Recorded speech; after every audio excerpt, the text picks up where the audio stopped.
रहस्य कथा.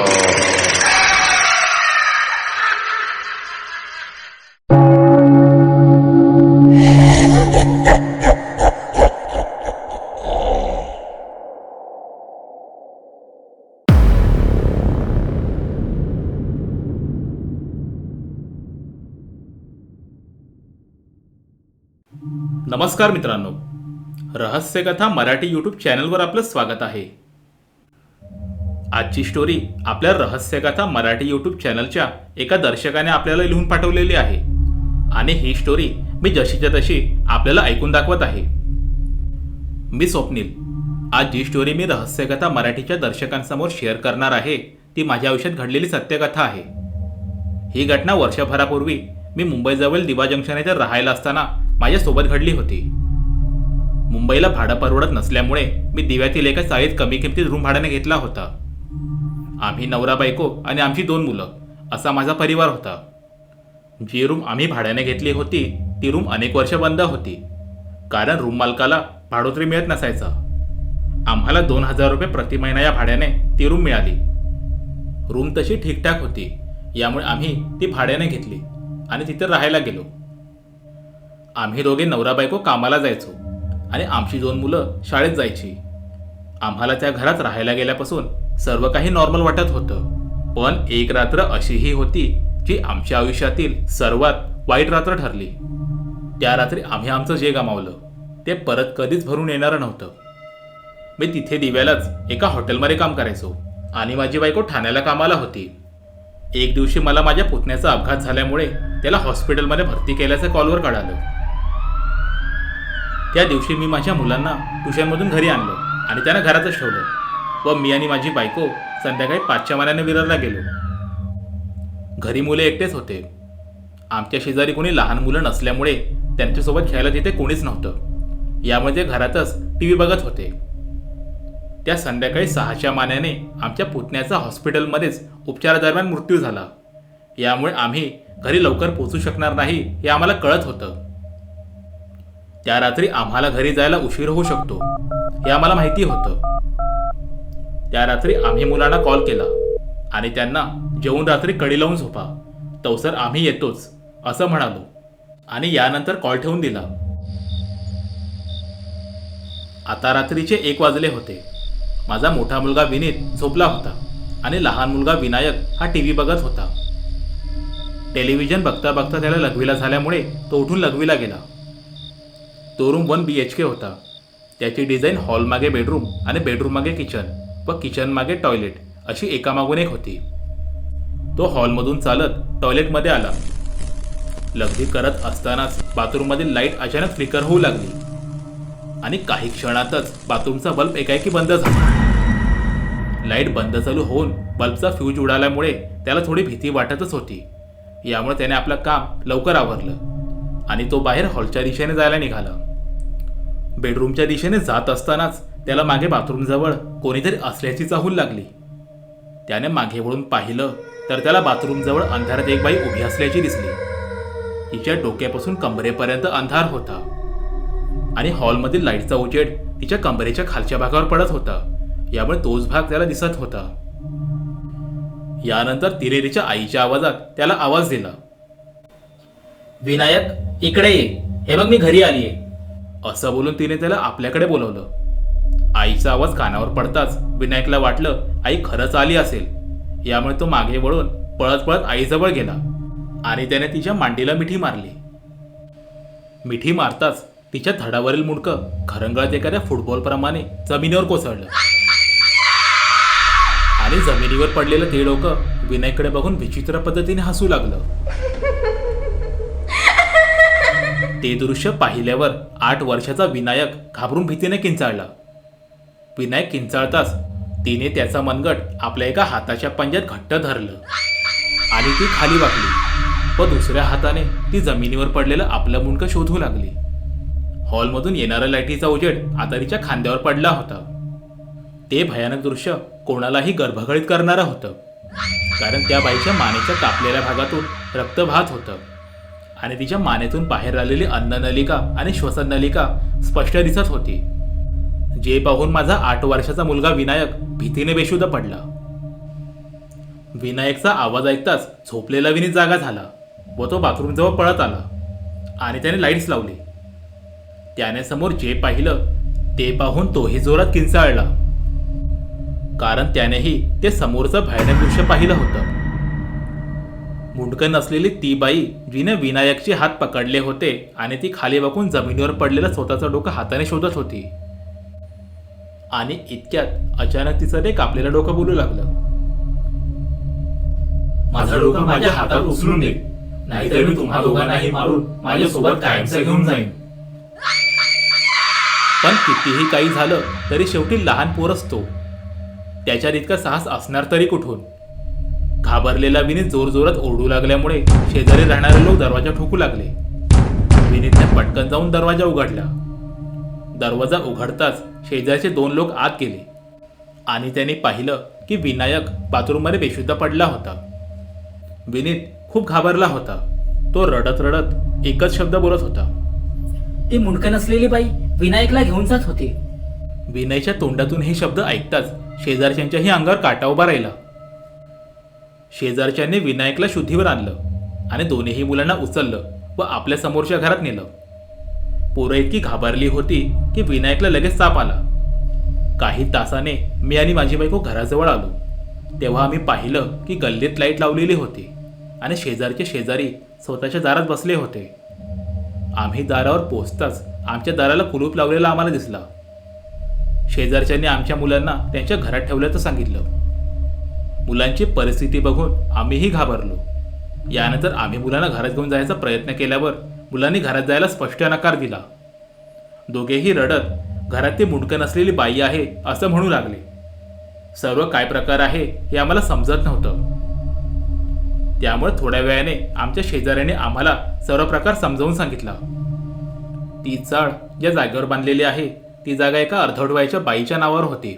तिथे त्यांचं शेत होतं. त्या बाईचा नवरा वारलेला होता. ती आपल्या एका मुलासोबत तिथे राहायची. यामुळे तिच्या संपत्तीवर डोळा असणाऱ्या तिच्या दिराने तिची आणि तिच्या मुलाची मान धडावेगळ्या करून हत्या केली आणि त्यांना तिथेच गाळून टाकलं. यानंतर ती जागा हडप केली. या घटनेच्या 30 वर्षानंतर तिथे चाळ बांधली गेली. पण चाळ बांधल्यानंतर तिथल्या प्रत्येक घरात हाच प्रॉब्लेम सर्वांना व्हायचा. तिथे राहणाऱ्यांना रात्रीचं एक मुंडकं नसलेली बाई दिसायची.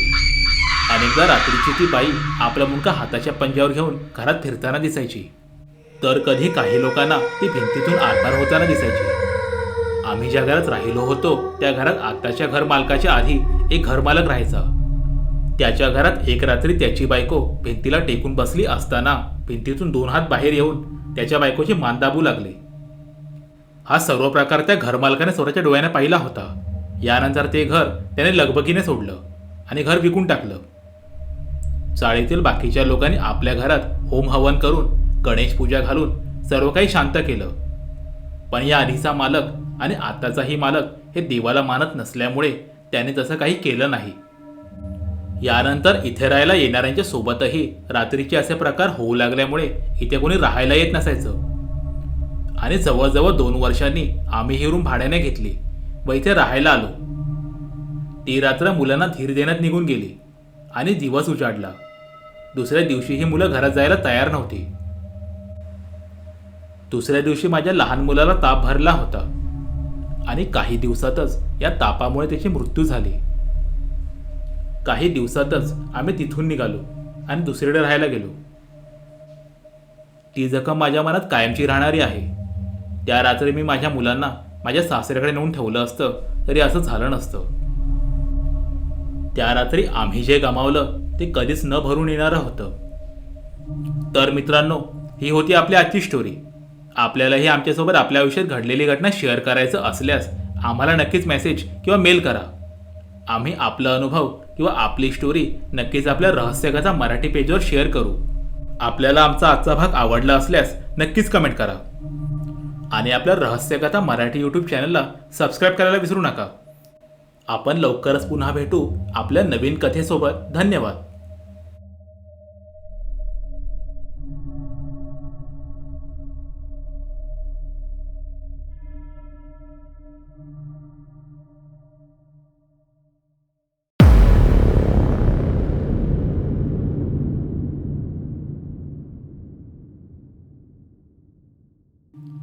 नमस्कार मित्रांनो, रहस्यकथा मराठी चॅनलवर आपलं स्वागत आहे.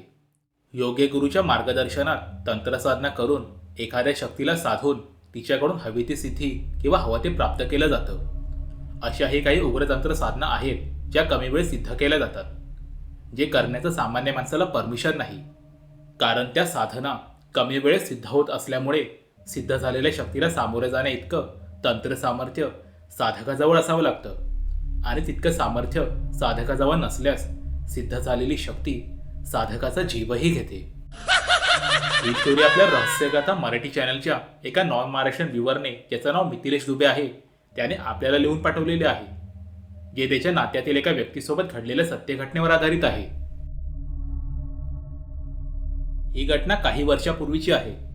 वाराणसी येथे राहणारा रमाकांत दुबे एक सर्वसामान्य ब्राह्मण पुरोहित होता. पौरोहित्य करून तो कसबसा आपली बायको आणि 2 लहान मुलींचं संगोपन करायचा. त्या पौरोहित्यावर त्याचा पोट भरत नसल्यामुळे आणि वयानुसार नोकरीही मिळत नसल्यामुळे त्याला दर महिन्याला आर्थिक समस्यांना सामोरे जावं लागत होतं. यामुळे तो गरिबीला कंटाळला होता. काहीही करून गरिबीतून मुक्त व्हावं असं त्याला वाटायचं. एखादी अशी साधना करावी ज्यातून आपण अमाप पैसा कमवू, अशी इच्छा त्याच्या मनात निर्माण झाली. पण काही दिवसातच अशी कोणती साधना आहे जी केल्यावर आपल्याला लगेच फलदायी ठरेल, असं विचार करत असतानाच त्याच्या डोक्यात एका साधनेचा विचार आला. पण लगेच त्याने मनाशी काहीतरी विचार केलं, तोंडाच्या तोंडात बडबडत, नाही, ही साधना आपल्यासाठी नाही. आपण ब्राह्मण आहोत आणि गृहस्थ आहोत, आपल्याला हे शोभत नाही, असाही विचार त्याच्या मनात आला. पण इतक्यात पुढच्या महिन्यात घराच्या राशनची उधारी कशी चुकवावी आणि लोकांचे कर्ज कसे फेडावं, पैसे नाही दिले तर मग दुकानातून यापुढे आपल्याला खायला काहीच भेटणार नाही, परिवाराला उपाशी मारावं लागेल, हा प्रश्न त्याच्यापुढे उपस्थित झाला. काही काळ डोक्याला हात लावून रमाकांत बाजूला असलेल्या चेअरवरती बसला. इतक्यात रमाकांतने निर्धार केला आणि तो उठून उभा राहिला. बस झालं, खूप गरिबी सहन केली. मला माझ्या परिवाराला अन्नाच्या कणासाठी लोकांकडे हात पसरवायला यापुढे मी मजबूर करणार नाही. अरे, जरी काढलं मला समाजातून बाहेर तरी चालेल. आता यापुढे आणखीन हालाकीचं जीवन मी जगणार नाही, असं म्हणत तो तयार होऊन चालत घराबाहेर पडला. घराबाहेर नवऱ्याला जाताना बघून, मेनूचे पप्पा कुठे जात आहात? असं बायकोने काळजीने विचारलं. घराबाहेर निघणारी पावले बायकोच्या आवाजामुळे एका जागी थांबली आणि त्याने बायकोकडे बघत उत्तर दिले, मीनूची मम्मी, मी काही कामानिमित्त काही दिवस घराबाहेर जातोय. मी लवकरच परत येईन आणि परत आल्यावर आपली गरिबी कायमची दूर करेन. असं बोलून तो तिथून निघून जाऊ लागला. नवऱ्याच्या बोलण्याने बायकोला धीर मिळाला होता. तिने आपल्या लहान मुलीला कवटाळलं आणि घराबाहेर जाणाऱ्या नवऱ्याच्या पाठमोऱ्या आकृतीकडे ती बघत उभी राहिली. रमाकांतने सर्वप्रथम एक तांत्रिक शोधला. तो काही दिवस त्याच्या सेवेत राहिला. काही दिवस सेवा केल्यावर रमाकांतने त्या तांत्रिकाकडून मंत्र जाणून घेतले आणि विधी समजून घेतला. आधी सुरुवातीला तो तांत्रिक त्याला एका दिवसात शवजागृत करण्याचा मंत्र आणि विधी सांगायला तयार होत नव्हता. पण इतके दिवस आपल्यासोबत राहून आपली सेवा करत आहे असं बघितल्यावर आणि त्याला ते का करायचे आहे हे जाणून घेतल्यावर तांत्रिकाने त्याला साधनेचा विधी आणि मंत्र दिला. पण मंत्र देताना तांत्रिकाने त्याला वारंवार सावध केलं, ही साधना तू करू नकोस, याचा परिणाम तू नियंत्रित करू शकणार नाहीस. तुला करायचं असल्यास 10 महाविद्यापैकी 1 महाविद्या सिद्ध कर, तरच तू ही शवसाधना करू शकशील. पण आपल्या परिस्थितीने त्रासलेल्या रमाकांतला आता दुसरा कोणताही मार्ग दिसत नव्हता. त्यामुळे त्याने गुरुला, ती साधना मी आधी करणार नाही, आधी मी 10 महाविद्यापैकी 1 महाविद्या सिद्ध करेन, असं बोलून त्याने तांत्रिकाला आश्वासन दिलं. एक रात्री तांत्रिक झोपला असताना रमाकांताने तांत्रिकाची कुटिया सोडली आणि तो शवसाधना करण्यासाठी उपयुक्त असं स्मशान शोधू लागला. काही दिवस त्याने विविध भागात जाऊन निर्मनुष्य आणि जिवंत स्मशान शोधण्याचा प्रयत्न केला. काही दिवसाच्या प्रयत्नाने त्याला हवं तसं स्मशान सापडलं, जे मानवी वस्तीपासून लांब होतं. जंगलाच्या मध्ये हे स्मशान होतं. स्मशानाशेजारी एक नदी वाहत होती. स्मशान शांत तर होतंच, पण स्मशानात काहीतरी वेगळी शक्ती असल्याची तीव्र जाणीव त्याला होत होती.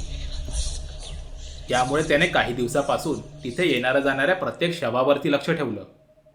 शवसाधना करण्यासाठी त्याला अशा एका मुलीचं प्रेत हवं होतं तिने आत्महत्या केली असावी किंवा जिची मृत्यू हत्या किंवा अपघाती झाली असावी.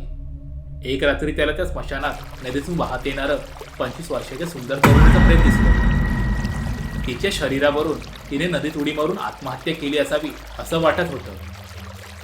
त्याने ते प्रेत नदीतून बाहेर काढलं आणि स्मशानाच्या बाजूलाच असलेल्या झाडीमध्ये एका खड्ड्यात नेऊन पुरलं. यानंतर दुसऱ्या दिवशी त्याने शवसाधना करायला लागणारे सर्व साहित्य जमा केले व साधना करायच्या ठिकाणी नेऊन लपवले, ज्यात कुंकू, बांगड्या, साडी, नथ, कोंबडी, दारू, लाकडे यांसारखे अनेक साहित्य होते. तो आता साधना करण्यासाठी रात्रीची वाट बघू लागला. रात्री 9च्या सुमारास तो त्या निर्मनुष्य स्मशानात ठरलेल्या जागी गेला. त्याने सर्व साहित्य तिथे व्यवस्थित मांडले.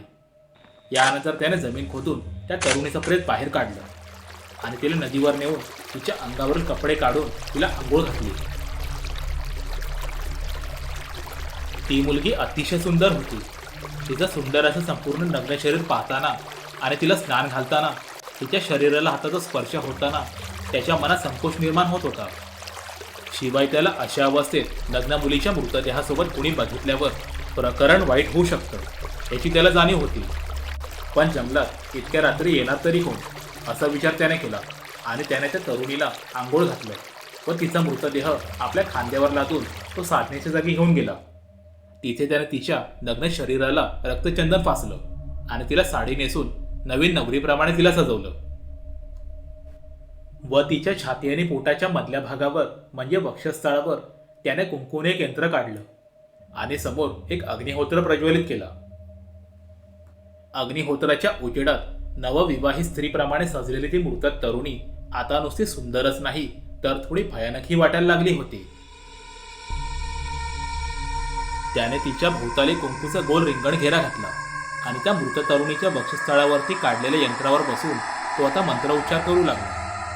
अमावास्येच्या घन अंधारात अग्निहोत्राच्या आगीच्या उजेडात नवविवाहिताप्रमाणे सजलेल्या तरुणीच्या प्रेतावर बसून तास 2 तास मंत्रोच्चार करून झाल्यानंतर त्याने आपल्यासोबत आणलेल्या कोंबड्याची मान धडावेगळी केली आणि त्याचं रक्त आपल्या चारही बाजूला शिंपडलं. यानंतर तो पुन्हा त्या मंत्राचा जाप करू लागला. या घटनेनंतर काही वेळातच सभोवतालचं वातावरण हळूहळू गूढ होऊ लागलं होतं. मध्यरात्रीचा प्रहर सुरू झाला असताना रमाकांत डोळे बंद करून मंत्र म्हणत असतानाच त्याला त्याच्या अंगावर थंड वाऱ्याची झुळूक जाणवू लागली. यानंतर काही वेळात त्याला त्याच्या आसपास कोणीतरी आहे असं भास होऊ लागलं होतं. पण त्याला त्याच्या गुरुने आधीच वॉर्निंग दिलेली होती. साधना करत असताना आपल्या आसपास अशा तामसिक शक्तींचे खेळ सुरू होतात. या साधकाला मृतात्मे रुदन करताना म्हणजे रडताना किंवा वेदनेने किंचाळताना जाणवतात. अशा वेळेला साधकाने घाबरून न जाता आपली साधना तशीच चालू ठेवावी. हे गुरुजींचे शब्द त्याला चटकन आठवले. यामुळे त्याने मंत्रजाप सुरू ठेवला. जसं जसं रात्रीचा प्रहर अधिक घनदाट होत होता तसं जसं साधना सुरू असताना परिसरातील वातावरण अधिकच भयानक होऊ लागले होते. आता रमाकांत यांना त्यांच्या आसपास विभत्स पद्धतीने रुदन म्हणजे रडण्याचा आवाज अधिक येऊ लागला होता. त्यांचं रडणं इतकं तीव्र आणि भयानक होतं की रमाकांत यांचं ध्यान भटकू लागलं होतं. रमाकांत यांच्या अंगावर भीतीने काटे उभे राहत होते. पण साधना अपूर्ण सोडायची नसते असं गुरुजींचं वाक्य त्याच्या स्मरणात होतं. त्यामुळे त्याने आपली हिंमत एकवटून साधना सुरू ठेवली. इतक्यात रमाकांतला तो ज्या तरुणीच्या प्रेतावर बसून शवसाधना करत होता तिची हालचाल झाली. तिच्या हालचालीमुळे रमाकांतचा बॅलन्स बिघडल्यामुळे रमाकांतचे डोळे उघडले. डोळे उघडताच त्याच्या डोळ्यासमोर जे होतं ते पाहून भीतीने जणू रमाकांत पांढराच पडला. कारण तो मृत तरुणीच्या देहावर बसलेला होता. तो मृतदेह जागृत झाला होता. नववधूप्रमाणे सजलेल्या त्या तरुणीने मोठे डोळे करत ती रमाकांतकडे एकटक पाहू लागली आणि कर्णकर्कश आवाजात किंचाळली. तिच्या किंचाळण्यामुळे रमाकांत घाबरून उठून उभा राहिला. रमाकांतने त्याच्या मूर्खपणामुळे ही चूक केलेली होती जी आता त्याच्या आयुष्याची शेवटची चूक ठरणार होती. रमाकांत जसं घेऱ्यातून बाहेर आला तसंच रमाकांतच्या भोवती असणारी भूतखेत विभत्स पद्धतीने हसू लागली. रमाकांतला विचार करायचा काही वेळ मिळेल इतक्यात त्या तरुणीच्या प्रेताने रमाकांतचा पाय खेचला आणि त्याला जमिनीवर पाडलं. वरेच्या छातीवर जाऊन ती बसली. प्लीज मला नको मारू. मी माझ्या परिवाराच्या भल्यासाठी साधना करत होतो. माझा काही चुकीचा हेतू नव्हता. मला माफ कर. मला मारू नकोस. असं बोलून रमाकांत तिच्याकडे विनवणी करू लागला. पण दया करायला ती माणूस किंवा कोणी देवता नव्हती. ते प्रेत होतं. आणि अशा स्मशान साधनेत चुकीला अजिबात माफी नसते. वाममार्गी साधनेत केलेली एक चूक जीवावर पेटते. हा नियम रमाकांतसाठी बदलणारा नव्हता. त्या मृत तरुणीने बाजूला पडलेला सुरा हातात घेतला आणि ते रमाकांतच्या चेहऱ्यावर, डोळ्यावर आणि कपाळावर सुरा खुपसू लागले. त्या प्रेताने क्रूरतेची सर्व सीमा ओलांडली होती. रमाकांतच्या चेहऱ्यावर, कपाळावर, डोळ्यात आणि माथ्यावर अनेक खोलघाव झाले होते. त्यातून उडणाऱ्या रक्ताच्या चिळकांड्यातून जमिनीवर पडणारं रक्त पियायला तिथे आसपास जमलेले भूतखेत तुटून पडले होते. यानंतर तिने त्या सूर्याने त्याचा गळा चिरला आणि त्याचा मुंडका हातात उंचावर धरून त्यातून भळाभळा वाहणारं रक्त ती घाटाघाटा पिऊ लागली. आणि रक्त पिऊन झाल्यावर तिने त्या मुंडकं बाजूला फेकून दिलं. रमाकांतची हालचाल शांत झाल्यावर ती मृत तरुणी सूर्याला लागले रक्त आणि हाताला लागले रक्त साठू लागली आणि सर्व भूतखेत एकाएकी गायब झाली. त्या मृत तरुणीचं शरीरही त्या जागी निष्प्राण होऊन पडलं. दुसऱ्या दिवशी पोलिसांना तिथे झालेल्या अघोरी कृत्याचा प्रकार समजला. त्यांनी तपासणी केली आणि तंत्रसाधनेतून विकृतपणे रमाकांतचा खून झाला असं निष्पन्न केलं. खून करणारा कोणीतरी तिसरा व्यक्ती होता असं समजून पोलिसांनी काही लोकांना अटकही केली. पण त्यातून सत्य बाहेर आलंच नाही. यानंतर ही केस बंद झाली. पण एक रात्री रमाकांत त्याच्या पत्नीच्या स्वप्नात आला आणि त्याने सर्व हकीकत तिला समजावून सांगितली. रमाकांतने जी साधना केली होती ती करताना अनेक महत्त्वाच्या गोष्टी न केल्यामुळे त्याचा जीव गेला. अनेक वर्ष रमाकांतचा आत्मा प्रेतयोनीत भटकत राहिला. यानंतर अनेक पूजापाठ केल्यावर शेवटी त्याला या प्रेतयोनीतून कायमची मुक्ती मिळाली. तर मित्रांनो, ही होती आपल्या रहस्यकथा मराठीच्या दर्शकाने आपल्याला लिहून पाठवलेली त्याच्या नातेवाईकासोबत घडलेली सत्यकथा. आपणही आपल्यासोबत घडलेले सत्य अनुभव आमच्यासोबत शेअर करू शकता. आपल्याला आपले सत्य अनुभव आमच्यासोबत शेअर करायचं असल्यास rahasyakathamarathi@gmail.com यावर शेअर करू शकता. आपण लवकरच भेटू आपल्या एका नवीन सत्य अनुभवासोबत. आणि हो, जाता जाता रहस्यकथा मराठी चॅनलला सबस्क्राईब आणि फॉलो करायला विसरू नका. धन्यवाद.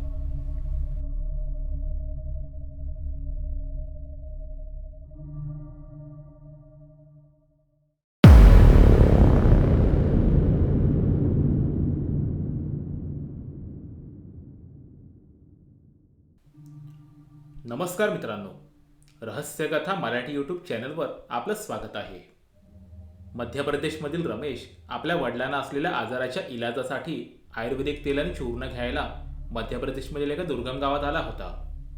त्याला तिथे पोहोचता पोहोचता संध्याकाळ झाली. तिथून त्याने औषधं घेतली आणि तो तिथे थोडीही विश्रांती न घेता उभ्या उभ्या आलेल्या पावले आपल्या घरी जायला निघाला. दिवस मावळला आणि अंधार पडला, पण तरीही त्याला बस मिळत नव्हती. तो बसची वाट बघत तिथेच उभा राहिला. बाजारात असणारी वर्दळ हळूहळू कमी होत गेली आणि आता रात्रीचे 11 वाजले होते. बाजार निर्मनुष्य झाला होता. बस स्टँडवर आजची रात्र काढावी लागणार या विचाराने रमेश चिंतेत होता. आणि इतक्यात अचानक त्याच्या कानावर गाडीच्या इंजिनचा आणि हॉर्नचा आवाज येऊ लागला. आवाजाच्या दिशेने रमेशने पाहिल्यावर त्याला लांबून हेडलाईटचा उजेड दिसला. रमेशने डोळे बारीक करून अंदाजा घ्यायचा प्रयत्न केला तर ती बस होती आणि ती त्याच्या दिशेने येत होती असं त्याला दिसलं. हुश, मिळाली बाबा एकदाची बस, असं म्हणून त्याने आपली बॅग खांद्याला लावली आणि रस्त्यावर उभं राहून बसला हात दाखवला. बस रमेशच्या जवळ आली आणि थांबली. रमेशने ड्रायव्हरला विचारलं, बस कहाँ जा रही है? अंधारात अर्धवट चेहरा दिसणाऱ्या ड्रायव्हरने गंभीर आवाजात प्रतिप्रश्न केला. आपको कहाँ जाना है? रमेशने ड्रायव्हरला उत्तर दिलं, मुझे धार जाना है. यानंतर अंदर आइए, छोड़ देंगे. असं त्या गंभीराने विचित्र ड्रायव्हरने उत्तर दिलं. रमेश बसमध्ये चढला. आत अंधार होता. मोबाईलच्या फ्लॅशलाईटच्या उजेडात त्याने पाहिलं तर बसमधील सीटवर बसलेले काही लोक झोपलेले होते आणि काही जागे असलेले लोक भावनाशून्य आणि गंभीर चेहऱ्याने पापणी न हलवता एकटक रमेशकडे पाहत होते. रमेशला त्यांचं हे असं बघणं विचित्र वाटत होतं, पण काही तास 2 तासाचीच बात होती असं विचार करून तो मागच्या सीटवर जाऊन बसला आणि गाडी सुरू झाली. रमेशने आपल्या घरी आईला कॉल केला आणि मी गाडीत बसलो आहे असं सांगितलं. आईसोबत बोलून झाल्यावर काही मिनिटांनी रमेश झोपला. त्याचा डोळा लागून 30-35 मिनिटे झालीच असतील. इतक्यात गाडी धक्के खात चालू लागल्यामुळे रमेशचा डोळा उघडला. डोळे उघडताच रमेशच्या समोर जे दृश्य होतं ते पाहून हिंमतवान माणूसही भीतीने पाणी झाला असता. मागच्या सीटवर बसलेल्या रमेशने समोर पाहिलं तर बसमधील सर्व लोक उभे राहून त्याच्या दिशेनेच पाहत होते. रमेशला हे विचित्र वाटलं. गाडीत अंधार असल्याने त्याने स्वतःजवळ टॉर्च मारून समोर पाहिल्यावर रमेशला भीतीने धक्काच बसला आणि रमेश भीतीने सीटवर थोडा मागे सरकला. कारण बसमध्ये असणाऱ्या बहुतेक लोकांचा चेहरा हा खूप विकृतपणे क्षतिग्रस्त झाला होता. कोणाच्या अर्ध्या फुटलेल्या डोक्यातून मेंदू बाहेर आला होता, तर कोणाचे दोन्ही डोळे बाहेर आले होते, तर कोणाच्या गालाचा मांस फाटलेला होता आणि त्यातून त्यांचे दात आणि जीभ स्पष्ट दिसत होती. प्रत्येकाचं अंग रक्ताने लाल झालेलं होतं. इतक्यात बसला जोराचा ब्रेक लागला. त्यामुळे रमेश हा मागच्या सीटवरून उडवून बसमधल्या फ्लोअरवर जाऊन पडला. त्यात त्याच्या हातातली टॉर्च बाजूला उडवली आणि जमिनीवर आदळून बंद पडली व बसमध्ये कुठेतरी कोपऱ्यात हरवली. रमेशला पडलेलं बघताच बसमधील सर्व लोक बिभत्स पद्धतीने हसू लागले. त्यांच्या भयंकर हसण्याने रमेश अतिशय भयभीत झाला होता. समोरचं दृश्य बघताच रमेशला धडकी भरली होती आणि त्याचे डोळे त्या लोकांवरती स्थिर झाले होते व तो तसाच मागच्या सीटजवळ सरका जाऊ लागला. तसं बसमध्ये ते उभे असलेले सर्व मृत पॅसेंजर देखील हळूहळू रमेशच्या दिशेने पुढे सरकू लागले. यामुळे रमेश उठून पळत मागच्या सीटच्या खिडकीजवळ गेला आणि बाहेर कोणाला तरी मदतीसाठी आवाज येऊ लागला. प्लीज मला वाचवा, कोणी आहे का इथे? प्लीज मला वाचवा. जीवाच्या आकांताने तो मदतीसाठी हाक मारत होता, पण त्याची हाक ऐकणार तरी कोण? कारण ती बस डोंगरात निर्जन रस्त्यावर सुसाट पळत होती. ती हॉन्टेड बस होती. रमेश हा चुकून त्या हॉन्टेड बसमधून प्रवास करायला निघाला होता, जो त्याच्या आयुष्यातला शेवटचा प्रवास ठरणार होता. चिल्लाओ मत, कोई तुम्हारी आवाज नहीं सुनेगा यहाँ पे. आगे खाई दिखाई दे रही है. यहीं से ये ब्रेक फेल हुई बस नीचे गिरी थी. तब हम भी मदद के लिए बहुत चिल्लाए थे, पर हमारी मदद करने वाला कोई नहीं था. अब तुम्हें भी हमारे साथ आना होगा. असं बोलून झाल्यावर बसमधील सर्व भूतं जोरजोरात हसू लागली आणि ते रमेशच्या दिशेने पुढे जाऊ लागले. रमेश इतका घाबरला होता की मोठमोठ्याने किंचाळायला लागला. ते सर्व भूतं त्याच्यावर तुटून पडली आणि इतक्यात रस्त्यावरून तुफान धावणारी ती बस डोंगराच्या कड्यावरून संरक्षक भिंत तोडून दरीमध्ये कोसळली. दरीमध्ये कोसळलेल्या रमेशला आता दुर्कट दिसत होतं. रमेश जखमी झाला होता. त्याच्या भोवती उभी असलेली सर्व भूतं त्याच्याकडे पाहत त्याला तुम्हारा स्वागत है हमारी दुनिया में असं बोलत विभत्स पद्धतीने हसू लागले. यानंतर मंद पडणारा श्वास आणि कमजोर पडणाऱ्या नजरेने तुटलेल्या बसच्या छताकडे पाहता पाहता त्याच्या डोळ्यासमोर कायमचा अंधार झाला. रमेश आता कायमचा देह सोडून त्या भूतांच्या बसमध्ये यात्री बनून सामील झाला होता. दुसऱ्या दिवशी स्थानिक लाकूड तोडणाऱ्याला 10 वर्षापूर्वी अपघात झालेल्या बसच्या गंजलेल्या सांगाड्यात रमेशचा रक्ताच्या थारोळ्यात पडलेला मृतदेह सापडला. त्या भूतिया हॉन्टेड बसने आता रमेशचाही जीव घेतला होता. असं म्हणतात की हॉन्टेड बस प्रत्येक अमावास्येला तिच्या ठरलेल्या स्टॉपवर थांबते आणि या बसमध्ये जो व्यक्ती प्रवासासाठी चढतो त्याचा प्रवास याच दरी जाऊन कायमचा संपतो.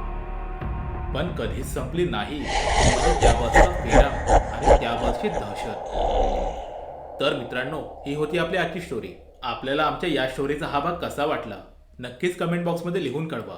आणि तुम्हालाही आमच्यासोबत तुमच्या आयुष्यात घडलेल्या घटना आणि तुम्ही लिहिलेल्या हॉरर स्टोरीज आमच्यासोबत शेअर करायच्या असल्यास आपल्या रहस्यकथा marathi@gmail.com वर नक्कीच लिहून पाठवा.